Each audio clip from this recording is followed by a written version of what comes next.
Looking for clarity and confidence when it comes to decision making for your business? You've come to the right place. You're now listening to the Atomic Business Coaching Podcast.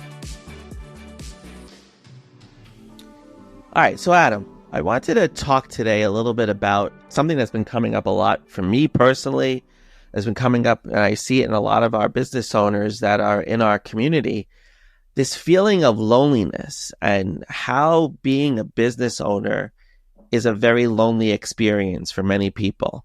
You've been at this a lot longer than I have. So how have you dealt with that loneliness, of being a business owner? Have you ever experienced it?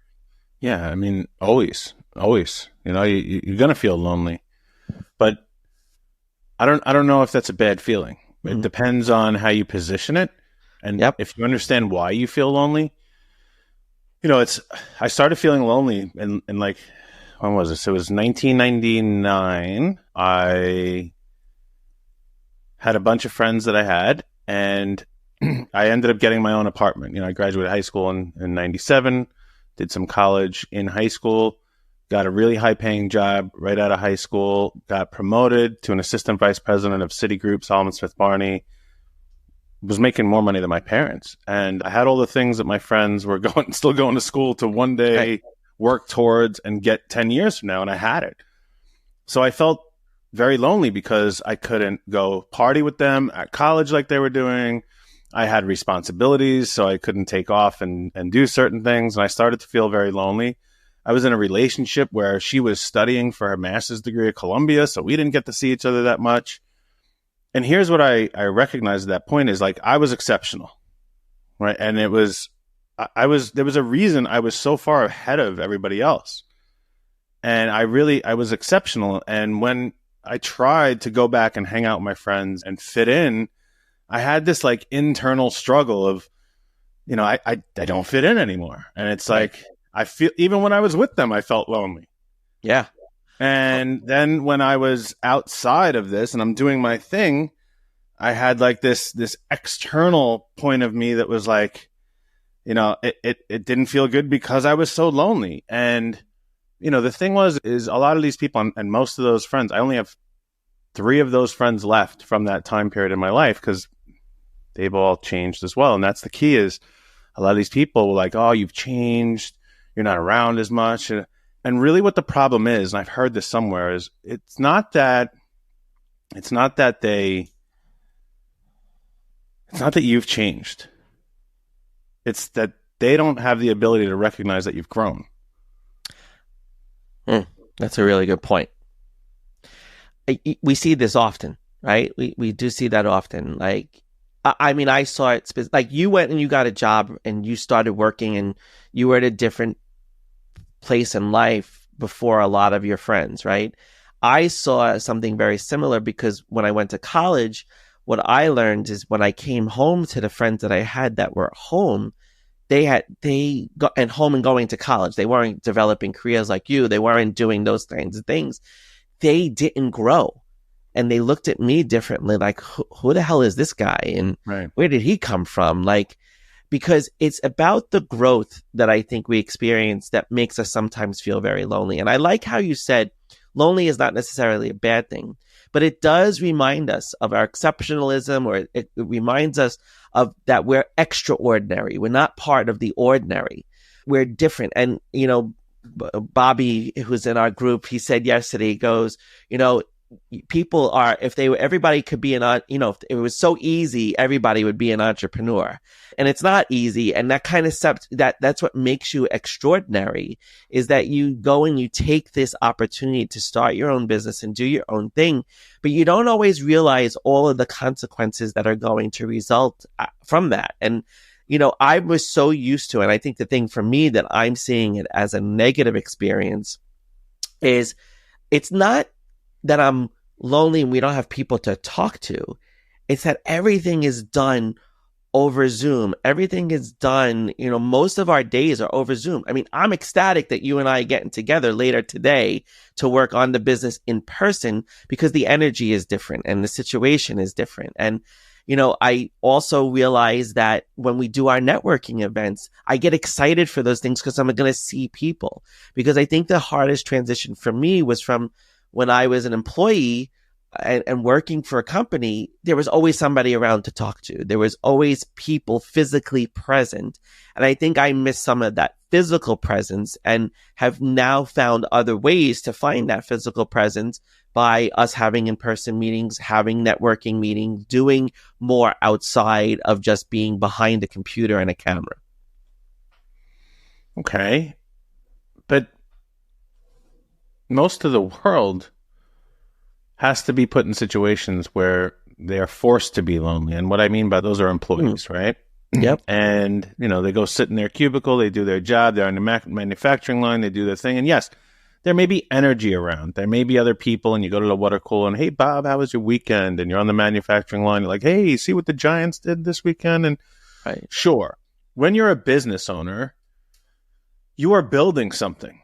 Okay. Mm-hmm. And in the beginning, it is going to be lonely because you have an idea that you believe nobody else has ever had, or you have a way of doing something that you believe nobody else has ever done it this way. And you are building it. There is nobody that can relate to you at that point.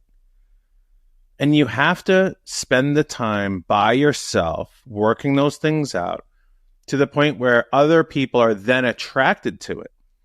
But here's the key is, why do we do all of this? Why do we go get jobs? Why do we go build businesses? It's to make money to do the things that we really want to do. And I think in many situations, people allow their careers to become their lives. They allow their businesses to become their lives. And the reason we have careers and businesses is so we can live the life we want. Right. And if you're so focused on, I need to not feel lonely when I'm doing the work, then what are you doing the work for? You need to be able to do that work as efficient and effective as possible so you can go have more time and more money to do the things you want with the people you want to do them with. And I think there's so many people that are miserable in their business, in their life, that they're looking for this external fulfillment. And that's what they call loneliness. And it's just they're not fulfilled. They're not satisfied. They're not proud of what they're doing in their 9 to 5 or in their business, all day long. So they're like, I need to have some extra thing because it's not giving me what I need, whether it's in that moment or after that moment is done, so they can live the lives they want. I think that's an awesome point, man. It is the fulfillment that you feel.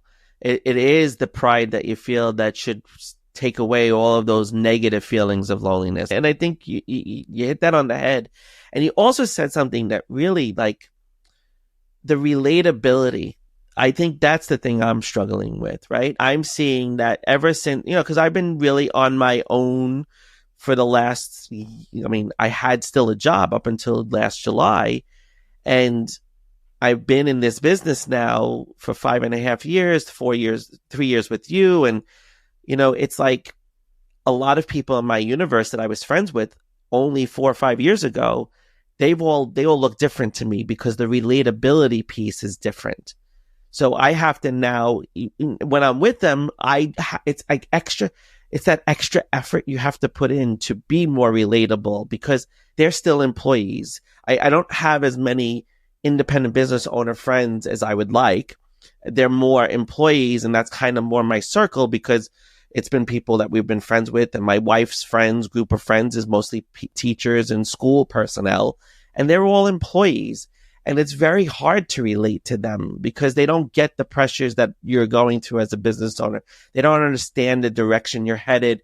And sometimes you could be seen as aloof or cut off from the reality of their reality, not your reality, their reality. And I think that's what creates the struggle. And I think that's the way that hit me helped me to figure out what I'm really struggling with. It's the relatability piece. But that's the thing is when you're out with your wife's friends and they are teachers, then why are we talking about business? Why are we trying to relate to them on it? You're there to detach from the work that you did to live in that moment with those people doing those things. And it's like I play golf I have a regular foursome I play golf with them, and none of them are business owners. One is a superintendent, one is a logistics guy for a huge corporation, and another, he does business development for a bank. None of these guys understand what I do all day long. Right. And that's why I love playing golf with them. Right. I don't have to bitch and moan about it. I don't have to, beat on my chest and look how great I am. I'm just enjoying their company, and we're laughing and we're competing and we're out in nature and we're playing golf and we're talking about our kids and we're talking about vacations and we're like, oh, did you see the thing on the TV? And it's a chance for me to be like, hey, all that work I did was worth it, because now I don't have to think about that bullshit anymore. I get to do the thing I want to do with the people I want to do it with. Yeah. Well, you bring up another really good point. I feel like you're coaching me today, dude, which is awesome. For all of you who are listening to this, now you're getting inside what our relationship is really like at times, because Adam does put the hat on to be my coach at times, and I'm often his coach, and it's fun. And that's what makes us less lonely, makes me less lonely, is I have a great partner here, and I get to do this with someone. But for those of you who don't get to do this with someone, we understand the feelings that you may be having, but you're right. Why am I doing that stuff when I'm out with people? Why am I trying to relate? Maybe I'm not being present enough in the moment, and that brings up more of the issue. Now, I do know all they do is talk about their jobs in school, and not to insult anybody, but okay, but we're out to have a good time and to socialize, and go ahead. But that goes back to my point from before, is they're not fulfilled in that moment with you or at their moment in job, and they are seeking out this thing that makes them feel alive, and they're like, all right, well, maybe if I just talk about bitch and moan about work, we'll connect. And that's really not what they're looking to do, but they have nothing else to talk about. And if you're lonely in your business, and then you're going and talking to your wife or your friends about your business, and you still feel lonely, it's because you have nothing else to talk about. And that's why I said, it's not that you've changed, it's that you've grown. Right. And when you've grown, there are new things. So think about a tree. I got trees all around me here, right? Well, when a new leaf grows, that's sprouted, it branched off. Right. And that new leaf needs extra this and extra that and more sunlight. Well, it's the same for you. When you've grown, you need something extra. You need something new. And if you're just going to sit doing the same thing, expecting different results, that's the definition of insanity, right? Correct. Yep. So what that means is you have to, if you've grown, then you need the other people and things around you to grow. And I don't mean more expensive, and I don't mean fancier. I mean just different, right? Because now you are more. And so that means you need more to keep up with yourself. Right. Better conversations, more conversations, different environments, things that stimulate you that didn't in the past and now can. Right. And that's why people feel lonely. And I get it. Listen, some of you listen to this and I spend my whole day in a desk by myself on Zoom meetings. Great. But what's after that is what I'm asking you. What is it for? Why are you in those meetings all day long? And this is why I always say every 90 days, I want people to take a vacation. It's to detach, go get refreshed, recharged, but it's because then you grind those 90 days out, understanding there's a light at the end of the tunnel of something you get to do. Yeah. And that's the thing. You could do that every day. If you're working 9 to 5 in a job, or you're working 9 to 9 building your business, well, you have those extra few hours at the end. It's this is what it was all for. Right. Well, that's how I feel about baseball, right? When I get to go and my son has a tournament, all that, we're in it. We're there. There's no one's talking about their job. No one's talking about their work. Everybody's involved in the activity. They're supporting our kids, and it's that commonality. And I always have much more fun when I'm hanging out with the baseball dads. No, not with the baseball dads. With those baseball dads. With those baseball dads, correct. If you go to the high school and talk to those dads, very different conversation you're going to have. That's very true. That's very true. You're right. Because there's a different intention. There's a different expectation. There's a different fulfillment, right? When you're at the high school thing, there's other things. When you're at the travel ball team in Florida that everybody had to commute, you guys are invested in that. You are committed to that thing. Yeah, that's a very good point. Yeah, and that's the level, but that's the level that brings me to fulfillment, because I wouldn't be able to do it if I didn't do this. I wouldn't be able to have that experience. And that's what I work, that we know that's part of what I work for every day, is the baseball and being on the field and being with those dads, as you have now very accurately pointed out. Like, and it is, you're right. The intention is very different when you're with the high school dads. It's a very different conversation. Those are also people that I know from the neighborhood and people who have not grown so much in the last 10 years like I have grown, right? So wow, Jesus, all this clarity, man, is coming through. I'm feeling it. I'm feeling the clarity. It's awesome. But the major difference, if you look at all of that, is the commitment. Okay? Yes. It's if you're committed at your work, you're committed to the work. And if you're committed at home, you're committed at home. And if you're committed on the travel baseball field, or like I do with the travel gymnastics stuff, you're committed. Yep. When you're committed to something, you're all in. Nothing can get in your way. You can't feel lonely then, even if you're all by yourself. Because when you are all by yourself working to a commitment that you've made, you're not alone. Mm-hmm. You have this dialogue inside, this drive that you have thrust upon yourself to have the ability for whatever that is, if it's to make more money or if it's to go on that great vacation or do the travel baseball. But the commitment is what really changes that loneliness. It eliminates the loneliness. Yeah. Because now you're left. It's you side by side with commitment. And then you go forward. I love that, man. Wow. I hope that really hit a lot of people, because I'm like, this 10, 15 minutes just changed everything I was thinking. It changed the whole perspective on it, because I was like, did I do something wrong? And I'm realizing, no, I'm committed to something. I'm committed to it. Like, this is what I've decided. This is what it is. And I'm getting the fulfillment out of it because I get to go and do those things that I want to do. And that is where my level of appreciation really needs to be focused, not on these negative, lonely feelings that I'm having, like, oh, you're all alone. I'm not saying that being alone is a bad thing. I love being alone. I love my time. I love my space. It allows me to recharge. It's actually, we talk about introversion and extroversion, and everybody always says, oh, I'm an introvert. Oh, I'm an extrovert. And I always say, don't label yourself. You're on that spectrum. It's a spectrum of introversion and extroversion. There's times where you really enjoy being introverted because you can recharge yourself and be in that place of just by yourself and be alone. And then there's the extroversion where you're going out and you're talking to people and you're socializing, you're networking, and you're living that fulfillment.